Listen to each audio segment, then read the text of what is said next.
नमस्कार, सीमाज ब्लॉग या यूट्यूब चॅनलमध्ये तुमचे स्वागत आहे. तर साधारणपणे ही नऊवारी मी 10 महिन्यापूर्वी माझ्याकडे एक कस्टमर आले होते, त्यांच्याकडून मी शिवायला घेतली होती. एक नाही, ॲक्च्युली 2 नऊवारी होत्या.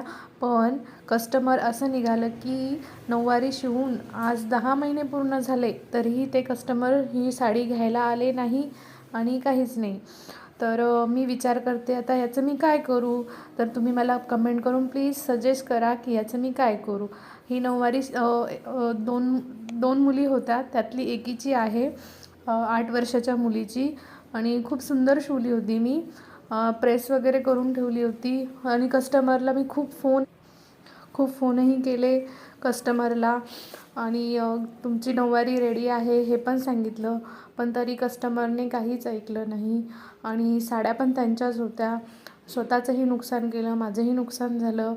आणि आता काय करावं ह्या नऊवारीचं, तर प्लीज मला सजेशन द्याल, कमेंटमध्ये नक्की सांगा. आणि मी आत्ता सध्याच ऑनलाईन सुरू केले आहे. नऊवारीच्या ऑर्डर घेणार आहे, कस्टमाइज करून देणार आहे. जर तुम्हालाही अशाच छान छान